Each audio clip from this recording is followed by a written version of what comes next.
Matagal na ako in-invite, ma'am, sa PDP na nandito pa si dating Pangulong Rodrigo Duterte.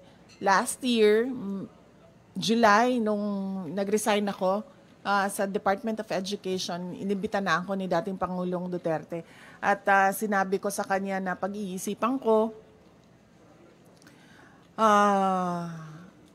pero hanggang ngayon, wala pa akong decision, ma'am. Mainly because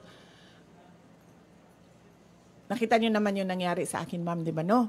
So, parang ayaw ko nakausap yung mga politiko. Lalong-lalo na pag magkasama kami sa isang grupo. So, wala naman, I have nothing against everyone. In general lang sa akin.